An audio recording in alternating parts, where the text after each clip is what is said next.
सत्संगत जी प्यार से कहिए दंडिंकार जी। सत्संगत आप सभी संत महात्मा सत्संग में बैठे हैं।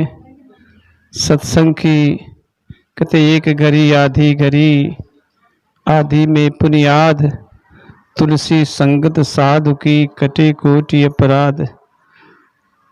तात स्वर्ग अपवर्ग सुख, धैर्य तुला एक संग, तूल न ताही सकल मिल, जो सुख लो सत्संग।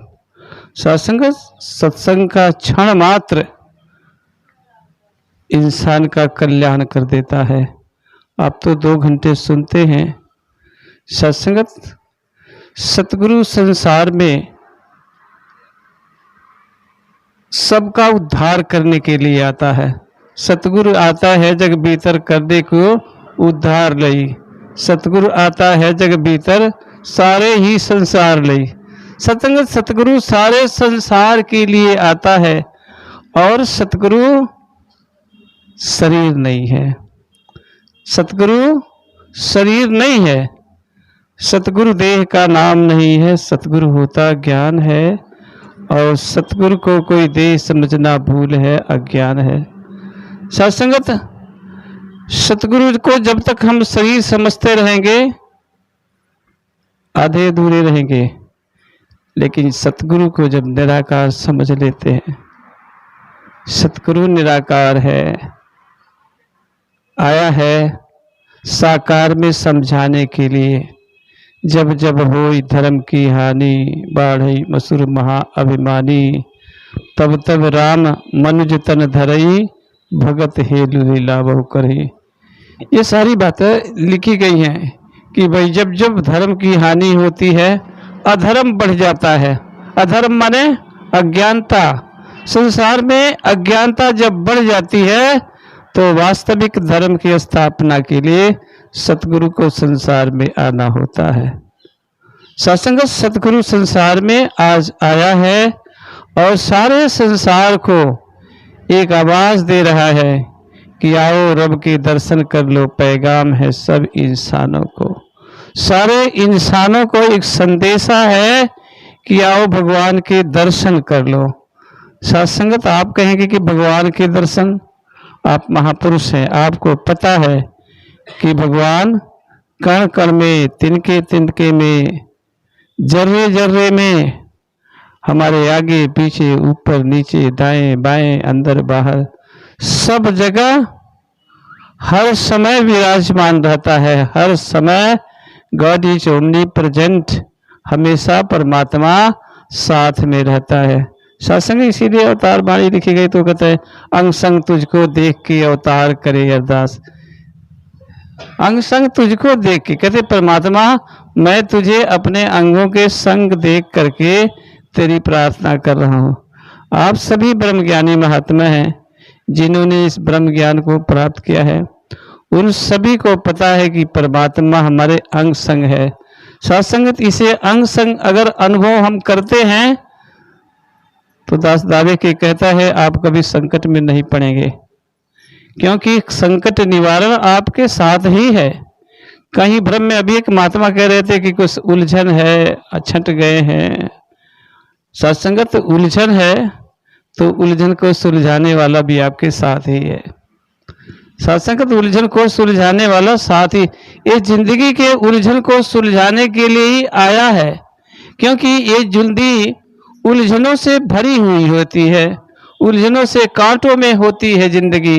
कहीं काम है, क्रोध है, लोभ है, मोह है, अहंकार है, ईर्ष्या है, द्वेष है, निंदा है, नफरत है। ये तमाम कांटे हैं, उस कांटों से भरी हुई जिंदगी होती है। लेकिन सतगुरु जब जीवन में प्रवेश कर जाता है, ज्ञान समझ में आ जाता है, तो सारा अंधकार छट जाता है। सारा अंधकार छट जाता है, प्रकाश में हो जाते हैं। तब कुछ नहीं दिखाई देता है, एक ही स्थिति दिखाई देता है कि इक्को सिमरो नानका, जल थल रहा समाय, दूजे काय तुमरिए जो जन्मे ते मर जाए। कहते ये जन्मता मरता नहीं है, ये आता जाता नहीं है। हम जब भी पैदा नहीं होते उसके पहले भी ये था, और जब हम नहीं रहेंगे तभी ये रहेगा।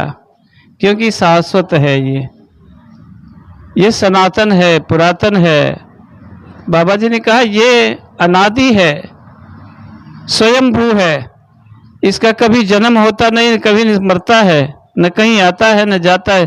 सारी सृष्टि इसी के अंदर समाई हुई है, हम इसी के अंदर बैठे हुए हैं और कहीं नहीं बैठे, हम परमात्मा के बीच में बैठे हैं। श्रीमद् भागवत के अंदर एक श्लोक आया है कि जो माम पश्यति सर्वत्र सर्वच मयि पश्यति तस्या हम न प्रणश्यामि सच में न प्रणश्यति।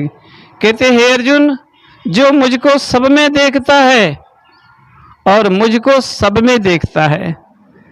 कहते अर्जुन, जो सबको मुझ में देखता है और मुझ में सबको देखता है। आप सभी कहाँ हैं? ईश्वर के अंदर बैठे हुए हैं और ईश्वर आपके अंदर बैठा हुआ है। आप ईश्वर में बैठे हैं, ईश्वर आपके अंदर बैठे। यही बात कही गई कि जो माम पश्यति सर्वत्र सर्वच मयि पश्यति तस्या हम न प्रणश्यामि सच में न प्रणश्यति। कहते हे पार्थ, जो मुझको सब में देखता है और सबको मुझ में देखता है, कहता ऐसा ज्ञानी भगत दुर्लभ होता है। मैं कभी अपने से दूर नहीं करता और न ही मैं उससे कभी दूर होता हूँ। बड़ी ज्ञान की बात है कि मैं कभी उससे अपने से दूर नहीं करता। अब क्या परमात्मा से दूर आप भाग के जा सकते हैं? नहीं जा सकते हैं। जहां जाइएगा वहीं पाइएगा, अजी रूठ करके कहाँ जाइएगा, जहां जाइएगा वहीं पाइएगा। कहाँ जाएंगे रूठ के? आप भाग के कहाँ जाएंगे? इससे निकल के कहाँ जाएंगे? कोई जगह नहीं खाली है जहां इसके बिना आप जाएंगे। फिर संसार में जाएंगे कहाँ? सत्संगत हम सब जगह जहां भी जाते हैं ये हमारे साथ साथ होता है। कभी हम खाली नहीं होते हैं। कभी हमारे मन में भ्रम हो जाता है। अभी कई बहनों को भ्रम है कि हमको भूत है, हमारे घर में कार्रवाई किया गया है, चाहे कोई सता रहा है, मुझे तंग कर रहा है। सत्संग वो जितनी भी चीजें हैं वो सारे भ्रम है, वो परछाई है।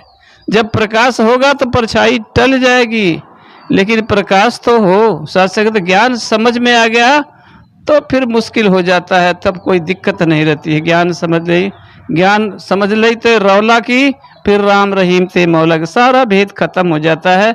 ये ब्रह्म ज्ञान समझ में आ जाता था, लेकिन है बड़ा कठिन, समझ में आना बड़ा कठिन है। बंद कर दें इसको, देख क्या है। ये ज्ञान है बड़ा कठिन, क्योंकि ये मन बुद्धि से परे है, देखा तैनू लख प्रणाम करा। ये मन बुद्धि से परे है, सोच समझ से बाहर है। ये अनंतानंत, अखंडा अखंड, अभेदा भेद। सत्संग इसका भेद कोई नहीं पासे। जन्म जन्म मुनि जतन कराही, अंत रहम कहीं आवत नहीं। जन्मों जन्मों तक तपस्या करते हैं, नहीं मिलता है। आप सभी सौभाग्यशाली हैं कि आपने कोई जंगल में जाके तपस्या नहीं किया, कोई कहीं जाकर के कोई भोग ये नहीं किया। आपको मिला तो कहाँ मिला? गुरु के चरणों में मिला। कहाँ मिला? गुरु के चरणों में ने मत्था नवाया और सीधे इसने परमात्मा के साथ जुड़ दे। देख ये भगवान है, तेरे आगे खड़ा है। सत्संग दे दिया और देने के बाद कहता अब जा तू निश्चिंत होके दुनिया में घूम, तेरा कोई बाल बांका करने वाला नहीं है। अब कहीं हम दुखी हैं तो वो कभी हमारी, जब बहनें रोती हैं ना तो मुझे हंसी छूटती है कि अभी इनका पूरा ज्ञान समझ में नहीं आया, ये भी कभी भ्रमों में है, तभी इनको रोना धहना है। सत्संग ये मिल जाएगा तो फिर हंसी आएगी। बुखार में भी हंसी आती है, कोई तकलीफ भी हंसी आती है। इसका निदान है, इसका दवाई है। और जो काम दुनिया में कोई नहीं करता है उस काम को सतगुरु करता है, संपन्न होता है। और दुनिया का संत का काम तो कभी रुकता ही नहीं है। संत का काम कभी नहीं रुकता है। कोई बता दे मेरा काम रुका हुआ? होता है थोड़ा देर, इसके घर में देर है पर अंधेर नहीं है। सारा काम सतगुरु करता है, लेकिन हमारा पक्का एक भरोसा हो कि ये मेरा काम सतगुरु करेगा। हम इसका काम करेंगे तो वही हमारा काम करेगा। इसका काम क्या है? सेवा करना, सिमरन करना, सत्संग करना, महापुरुषों को सत्कार देना, सम्मान देना, अधिक से अधिक संगत में जाना और अधिक से अधिक सिमरन करना। सिमरन एक ऐसा औजार है जो हर जगह पर काम करता है, इसलिए सिमरन में कभी मन न कम करें। और सिमरन कोई रटन नहीं। बाबा जी ने कहा कि सिमरन कोई रटन नहीं है, इसके एहसास में जीना, इसके एहसास में जीना कि ये मेरे साथ में है। सत्संग जी प्यार से कहिए।